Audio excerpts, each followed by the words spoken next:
एक दिन सम्राट विक्रमादित्य के सम्मुख स्वयं शनिदेव प्रकट हुए और बोले, राजन, मैं आपके पास 7 वर्ष के लिए आया हूं। आप चाहें तो इन 7 वर्षों का कष्ट अपनी प्रजा पर ले लें अथवा रानी सहित 7 वर्ष का देश निकाला भोग लें। राजा ने अपनी रानी से मंत्रणा की और अपनी प्रजा को कष्ट न देने का निश्चय करके वे दोनों साधारण वेश में अपने राज्य को त्याग कर चल दिए। यात्रा करते हुए वे दोनों एक अन्य राजा के नगर में पहुंचे। वह राजा नित्य सदा व्रत यानी दान दिया करता था। विक्रमादित्य ने जाकर राजा से कहा कि मैं दान लेने नहीं आया हूं, बल्कि कोई नौकरी चाहता हूं। राजा ने विक्रमादित्य को अपने महल के मुख्य द्वार पर पहरेदार के रूप में नियुक्त कर दिया। राजा ने पहरेदार को यह कड़ा निर्देश दिया कि मेरी अनुपस्थिति में किसी भी पुरुष को महल के भीतर प्रवेश न करने दिया जाए। एक बार राजा शिकार खेलने गए। रानी के महल के नीचे से एक इत्र बेचने वाला बंजारा निकला। उसके इत्र की सुगंध इतनी उत्तम थी कि सारा वातावरण महक उठा। रानी ने बंजारे को नीचे से गुजरते हुए देखा। वह एक अत्यंत सुंदर और स्वस्थ युवक था। रानी बंजारे और उसके इत्र पर मोहित हो गई। उन्होंने दासी को भेजकर बंजारे को ऊपर बुलवाया, परंतु पहरेदार ने उसे महल में जाने से रोक दिया। दासी ने लौटकर रानी को यह बात बताई। रानी वासनांध हो चुकी थी। उन्होंने पहरेदार को खूब डराया धमकाया, पर वह टस से मस नहीं हुआ। जब रानी वहां से नहीं हटी तो पहरेदार ने बंजारे को बेंत मारकर बाहर निकाल दिया। रानी क्रोध से भरी नागिन की तरह फुफकार उठी। उन्होंने अपना सारा श्रृंगार उतार फेंका और मैले वस्त्र पहनकर महल में बिस्तर पर लेट गई। जब राजा लौटे तो रानी ने झूठी शिकायत की, आपने कैसा दुष्ट पहरेदार रखा है जो मेरी इज्जत लूटने पर उतारू हो गया था। राजा ने रानी को तसल्ली दी और कहा कि सुबह होते ही उस नालायक को मृत्युदंड दे दूंगा। उस राजा के पास 4 वीर जादुई सहायक थे, जिनकी सहायता से वह जब चाहता मनचाहा रूप धारण कर लेता था। राजा सांप बनकर विक्रमादित्य के डेरे पर पहुंचा और उनके जूते में छिपकर बैठ गया। दूसरी ओर विक्रमादित्य की पत्नी ने अपने पति से उनकी उदासी का कारण पूछा तो विक्रमादित्य ने सारी घटना कह सुनाई और बोले कि राजा तो अपनी पत्नी की ही बात मानेंगे और मुझे निश्चय ही प्राणदंड मिलेगा। पत्नी बोली, आप भी तो सम्राट विक्रमादित्य हैं, आपने भी तो कितने ही न्याय किए हैं। आपने तो राजा की इज्जत बचाई है। यदि यह राजा मूर्ख और अन्यायी नहीं होगा तो आपको प्राणदंड के बजाय पुरस्कार देगा। राजा, जो सांप बना हुआ था, यह सारी बात सुन रहा था। उसने जान लिया कि यह कोई और नहीं बल्कि राजा विक्रमादित्य हैं, जिन्होंने आज उसकी इज्जत की रक्षा की है। अगले दिन उसने पहरेदार को दरबार में बुलवाया। पहरेदार भयभीत था, लेकिन राजा ने उसे सांत्वना दी।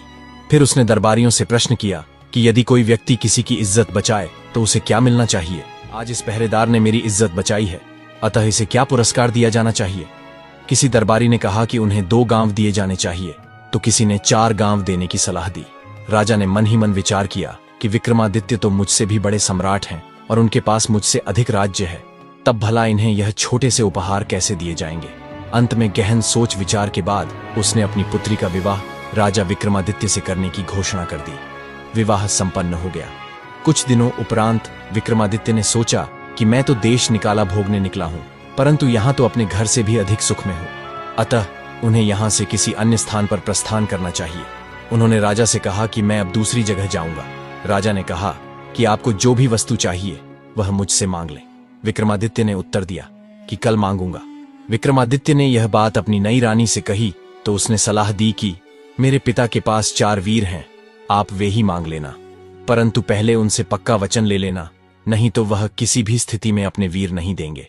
विक्रमादित्य ने उसकी सलाह के अनुसार ही किया। अगले दिन जब राजा ने विक्रमादित्य से मांगने को कहा तो विक्रमादित्य ने राजा से वचन ले लिया। वचन लेने के बाद विक्रमादित्य ने राजा से कहा, मुझे अपने 4 वीर दे दीजिए। विक्रमादित्य की यह बात सुनकर राजा स्तब्ध रह गया। उसने सपने में भी नहीं सोचा था कि विक्रमादित्य को उसके वीरों का भेद ज्ञात होगा। तब उसने सोचा कि अवश्य ही मेरी बेटी ने यह रहस्य विक्रमादित्य को बताया होगा। उसने विक्रमादित्य से कहा, मैं आपको वचन दे चुका हूं, इसलिए वीर आपको अवश्य दूंगा, परंतु पहले उनसे पूछ लेता हूं कि वे आपके साथ जाना भी चाहते हैं या नहीं। फिर उसने 4 वीरों को बुलवाया और पूछा। वीरों ने एक ही शर्त पर उनके साथ जाने की सहमति दी। अब तक ये राजा विक्रमादित्य कहलाते थे, आज से हमारा नाम पहले आएगा और ये वीर विक्रमादित्य कहलाएंगे। विक्रमादित्य ने वीरों की यह शर्त स्वीकार कर ली और राजा ने 4 वीर उन्हें सौंप दिए। राजा अपनी दोनों रानियों और चारों वीरों को साथ लेकर वहां से प्रस्थान किया। चलते चलते वह चौबोली नामक राजकुमारी के नगर में आया। राजा एक कुएं के पास बैठे थे, तभी चौबोली की दासी पानी भरने आई। उसने कुएं से कहा, कुएं, चौबोली के नाम पर उछल जा। कुएं का पानी उमड़कर बाहर आ गया। दासी ने पानी भरा और चली गई। राजा इस चमत्कार को देखकर आश्चर्यचकित रह गए। उन्होंने अपने वीरों से पूछा तो वीरों ने बताया कि इस गांव की राजकुमारी का नाम चौबोली है। वह अत्यंत चतुर और चालाक है। उसका यह प्रण है कि जो व्यक्ति उसे एक रात में 4 बार बोलने पर विवश कर देगा, वह उसी से विवाह करेगी। यदि कोई विफल होता है तो वह उसे बंदी बना लेती है, यहाँ तक कि उसके नाम से कुएं का पानी भी ऊपर उठाता है। राजा ने वीरों से कहा कि मैं चौबोली से अवश्य विवाह करूंगा। वीरों ने उन्हें आगाह किया कि यह कार्य इतना सरल नहीं है, इसमें धैर्य और युक्ति से काम लेना पड़ेगा। अगले दिन चौबोली की दासी पुनः पानी भरने के लिए कुएं पर आई। वीरों ने विक्रमादित्य से कहा, हम कुएं की सतह पर लेट जाएंगे, जिससे पानी उछलेगा नहीं। आप दासी से कह देना कि अब तक कुआं चौबोली के नाम से उछलता था, लेकिन अब से यह वीर विक्रमादित्य के नाम से उछलेगा। दासी ने कई बार कुएं से कहा, परंतु पानी ऊपर नहीं आया। तब विक्रमादित्य ने कुएं से कहा, कुएं, विक्रमादित्य के नाम से उछलो। तत्काल ही पानी ऊपर उमड़ आया। दासी यह चमत्कार देखकर आश्चर्यचकित होकर लौट गई और उसने चौबोली से सारी घटना कह सुनाई। इधर वीरों ने विक्रमादित्य को आगे की योजना बताई। हम चौबोली को अवश्य बुलवा देंगे, किंतु इसके लिए पहले 3 कठिन परीक्षाओं से गुजरना होगा। जब आप चौबोली के महल में जाएंगे तो आपके सामने एक बकरी खड़ी की जाएगी और आपको उससे दूध निकालने को कहा जाएगा। आप कदापि दूध नहीं निकाल पाएंगे, अतः आप केवल बकरी के थन पकड़कर बैठ जाइएगा। हम स्वयं उस बर्तन को दूध से भर देंगे। इसके बाद आपके सामने एक शेर दिखाई देगा।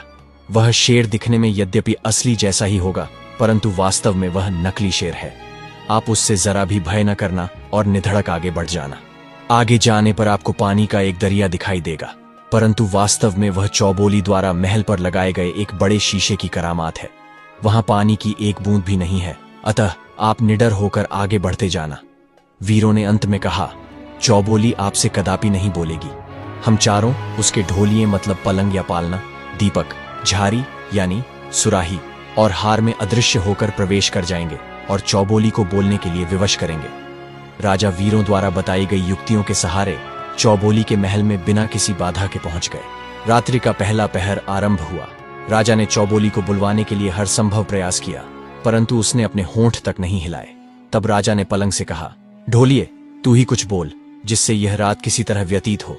ढोलिया बोला, राजा, आप यहां कहां आप फंसे? यह स्त्री बड़ी क्रूर है। ढोलिये को बोलता देख चौबोली को बड़ा आश्चर्य हुआ। ढोलिया बोला, राजा, मैं तुम्हें एक कथा सुनाता हूं जिससे तुम्हारी एक पहर रात कट जाएगी। ये कहकर ढोलिये ने अपनी कहानी आरंभ की। एक साहूकार के पुत्र और एक राजकुमार में अत्यंत गहरी मित्रता थी। वे बचपन से ही साथ रहे और उन्होंने यह निश्चय किया था कि दोनों में से जो भी पहले अपनी ससुराल जाए वह दूसरे को अवश्य साथ ले जाएगा। संयोगवश साहूकार का पुत्र पहले अपनी पत्नी को गौना कराकर लाने के लिए ससुराल को प्रस्थान किया। उसने राजकुमार से भी साथ चलने का आग्रह किया। राजकुमार बहुत से घुड़सवारों और शाही ठाट बाट के साथ साहूकार के पुत्र के साथ चला। साहूकार के पुत्र को अब यह चिंता सताने लगी कि यदि राजकुमार का स्वागत सत्कार उसके पद के योग्य नहीं हुआ तो यह उसके लिए अपमान की बात होगी। रास्ते में देवी का एक मंदिर आया। साहूकार के पुत्र ने मंदिर के भीतर जाकर देवी से यह मनौती मानी कि यदि राजकुमार का स्वागत सत्कार बहुत उत्तम हुआ तो वह लौटते समय अपना शीश उनके चरणों में समर्पित कर देगा। साहूकार के पुत्र के ससुराल वाले बहुत संपन्न थे और देवी की कृपा से राजकुमार तथा उसके सभी साथियों का अत्यंत शानदार आतिथ्य हुआ। लौटते समय राजकुमार पूरे रास्ते उसी आतिथ्य की प्रशंसा करता रहा। जब वे लोग देवी के मंदिर के पास पहुंचे तो साहूकार के पुत्र ने कहा कि वह देवी के दर्शन करके अभी आता है। साहूकार के बेटे की इच्छा पूरी हो गई थी, अतः उसने भीतर जाते ही तलवार से अपना सिर काटकर देवी को चढ़ा दिया। जब बहुत देर हो गई और वह वापस नहीं लौटा तो राजकुमार भी वहां पहुंच गया। राजकुमार वहां का भयानक दृश्य देखकर हक्का बक्का रह गया। उसने सोचा कि मित्र की हत्या का लांछन मुझ पर लगेगा, इससे अच्छा यही है कि मैं भी यहीं अपना सिर काटकर देवी के चरणों में समर्पित कर दूं। राजकुमार ने भी अपना सिर काटकर देवी को चढ़ा दिया। जब वे दोनों नहीं लौटे तो साहूकार के बेटे की पत्नी भी वहां गई। दोनों के कटे सिर देखकर उसने सोचा कि अब मुझे जीवित रहकर क्या करना है। वह भी तलवार से अपना सिर काटने को तैयार हो गई। तभी देवी ने उसे रोकते हुए कहा, तू इन कटे हुए सिरों को धड़ों पर जोड़ दे, दोनों जीवित हो जाएंगे। उसने जल्दी से सिर उठाए और दोनों धड़ों पर रख दिए। दोनों जीवित तो हो गए, लेकिन जल्दीबाजी में उसने अपने पति का सिर राजकुमार के धड़ से और राजकुमार का सिर अपने पति के धड़ से जोड़ दिया। ढोलिये ने राजा विक्रमादित्य से प्रश्न किया, अब राजन, आप यह बताइए कि वह स्त्री किसकी पत्नी हुई, सिर वाले पुरुष की या धड़ वाले पुरुष की? यह सुनकर विक्रमादित्य ने कहा, स्त्री पर तो धड़ वाले पुरुष का ही अधिकार होना चाहिए, क्योंकि उसके शरीर पर केवल सिर ही दूसरा है, शेष सारा शरीर तो उसी का है। विक्रमादित्य की बात सुनकर चौबोली को बहुत क्रोध आ गया। उसने राजा से कहा, आप कहते हैं कि मैं राजा वीर विक्रमादित्य हूं और मैंने जीवन भर न्याय किया है। बस देख लिया आपका न्याय, औरत धड़ वाले की नहीं सिर वाले की होगी, क्योंकि सिर के बिना धड़ का क्या मूल्य है? विक्रमादित्य ने कहा, ठीक है, जैसा तुम कहती हो वही सही, तुम बोल गई, यही मेरे लिए पर्याप्त है। फिर विक्रमादित्य ने नगाड़ा बजाने वाले से कहा। चौबोली बोली, पहला बोल, मार रे नगारची, ढोल पर चोब। नगाड़ा बजाने वाले ने ढोल पर डंका लगा दिया। फिर राजा विक्रमादित्य ने चौबोली की झारी से कहा, एक पहर रात तो ढोलिये ने कटवा दी, अब एक पहर रात तू व्यतीत करा। प्रारंभिक बातचीत के बाद झारी ने अपनी कहानी कहना आरंभ किया। एक साहूकार का पुत्र और एक राजकुमार में गहन मित्रता थी। उन्होंने बचपन में ही यह प्रतिज्ञा कर ली थी कि विवाह के बाद जिसकी भी पत्नी पहले ससुराल आए, वह पहली रात अपने पति के मित्र के पास ठहरेगी। संयोग से साहूकार के बेटे की पत्नी पहले आई। रात को जब दोनों पति पत्नी महल में गए तो पति उदास मुख करके चुपचाप बैठ गया। कुछ देर तक पत्नी भी चुप बैठी रही, लेकिन फिर उसने पति से पूछा, सुहाग रात को ही आप इतने उदास क्यों हैं? या तो मैं आपको पसंद नहीं आई, या मेरे पिता ने जो दहेज दिया है वह आपको पसंद नहीं आया?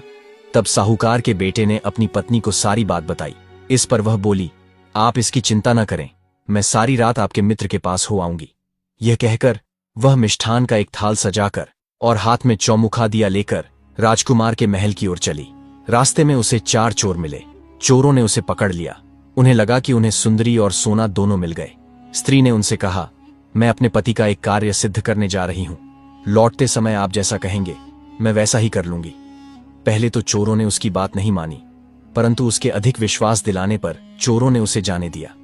आधी रात को साहूकार के बेटे की पत्नी राजकुमार के महल में पहुंची। उसे अचानक सामने देखकर राजकुमार बोला, देवी, तुम कौन हो? बचपन का वायदा उसे याद नहीं रहा था। साहूकार के बेटे की पत्नी ने उसे अपने पति की कही हुई सारी बात बता दी। राजकुमार को उसकी बात सुनकर बहुत प्रसन्नता हुई। उसने अपने मित्र की पत्नी को चुनरी ओढ़ाकर अपनी बहन बना लिया तथा उसका थाल हीरे मोतियों से भरकर उसे सम्मान सहित लौटा दिया।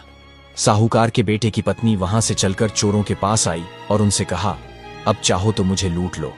चोरों ने उससे पूछा कि तू कहां गई थी और क्या करके आई है, यह हमें सच सच बताओ। साहूकार के बेटे की स्त्री ने शुरू से अंत तक की सारी बात उन्हें बता दी। चोरों ने सोचा कि जब राजकुमार ने ही इसे बहन बनाकर चुनरी ओढ़ा दी तो हम भी इसे अपनी बहन ही मानेंगे।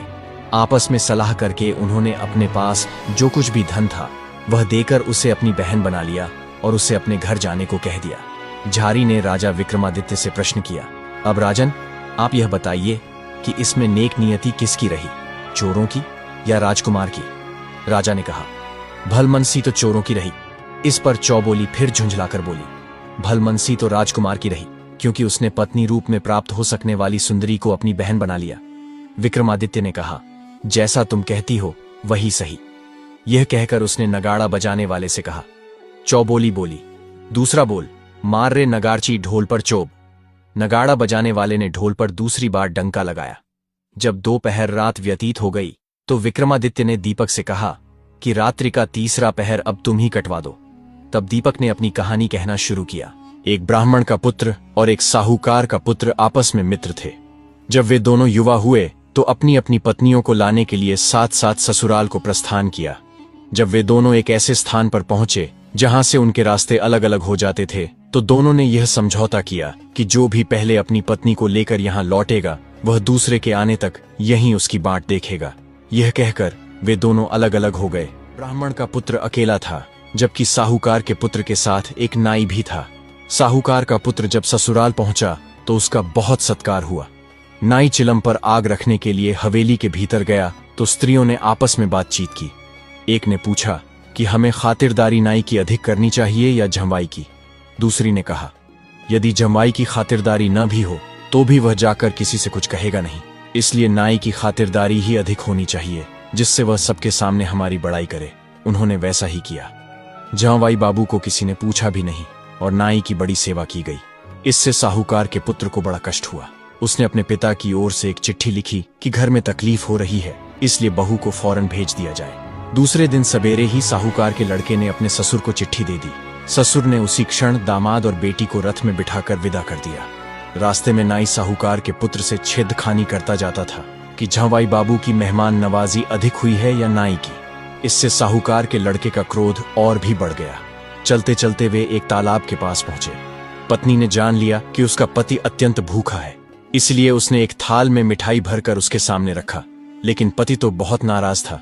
वह अपनी पत्नी को वहीं छोड़कर और नाई को साथ लेकर आगे चला गया।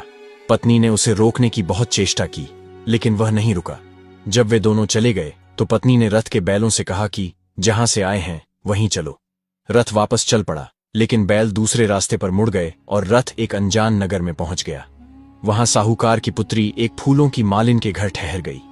मालिन रोज बादशाह के लिए हार गूंथ कर ले जाया करती थी। उस दिन साहूकार की पुत्री ने हार गूंथा तो उसे देखकर बादशाह बहुत प्रसन्न हुआ। बादशाह ने कहा कि मैं इस हार गूंथने वाली स्त्री को देखना चाहता हूं। मालिन ने बहुत छिपाने की चेष्टा की, परंतु बादशाह नहीं माना। साहूकार की पुत्री को देखकर बादशाह उस पर मोहित हो गया। उसने साहूकार की पुत्री से विवाह का प्रस्ताव किया। साहूकार की पुत्री ने उत्तर दिया, मेरे पति मुझे त्याग कर चले गए हैं। यदि वह 6 महीने के भीतर लौट कर आ जाएंगे तो मैं उनके साथ चली जाऊंगी, और यदि वह 6 महीने में नहीं आए तो मैं आपसे विवाह कर लूंगी, परंतु तब तक मेरे लिए एक अलग महल बनवा दीजिए। बादशाह ने कहा, तुम अपनी पसंद का महल स्वयं बनवा लो। यह कहकर उसने महल बनवाने का प्रबंध कर दिया। साहूकार की पत्नी पुरुषों के वेश में रहकर महल बनवाने लगी। उधर साहूकार का पुत्र आगे बढ़ा तो उसे पहले से निश्चित स्थान पर ब्राह्मण का पुत्र प्रतीक्षा करता हुआ मिला। साहूकार के पुत्र ने उससे पूछा, तुम्हारी स्त्री कहाँ है? ब्राह्मण के पुत्र ने जवाब दिया, वह चरित्रहीन थी, इसलिए मैं उसे नहीं लाया, वहीं छोड़ आया। फिर उसने साहूकार के पुत्र से पूछा, तुम्हारी स्त्री कहाँ है? इस पर उसने बताया कि वह उसे छोड़ आया है और अपनी पत्नी को त्यागने का कारण भी बताया। ब्राह्मण ने कहा, तुम भी कैसे मूर्ख हो जो इतनी सी बात पर पत्नी को त्याग आए, इसमें भला उसका क्या दोष था? अब वे तीनों साहूकार की पत्नी को ढूंढने निकले और घूमते फिरते उसी नगर में जा पहुंचे। नाई ने पुरुषों के वेश में भी साहूकार के बेटे की पत्नी को पहचान लिया। वे तीनों वहीं काम पर लग गए। पत्नी ने भी अपने पति को पहचान लिया। शाम को वह तीनों को अपने घर ले गई और उन्हें भोजन के लिए बिठाया। वह तीनों के लिए थाल लाई तो हर बार अपनी पोशाकें बदल कर आई। साहूकार के पुत्र ने पूछा, महल का मालिक कहाँ है? तब सारा रहस्य खुल गया। साहूकार के बेटे की पत्नी ने बादशाह से कहा कि मेरा पति आ गया है, अतः मैं इनके साथ जा रही हूं। बादशाह ने भी अपने वचन का पालन किया और उसे जाने दिया।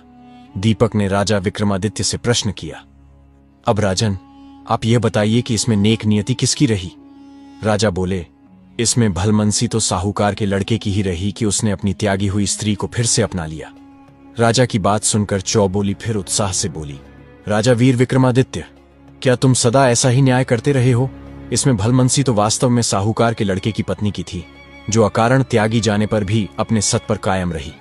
तब विक्रमादित्य ने कहा, तुम जो कहती हो वही सही।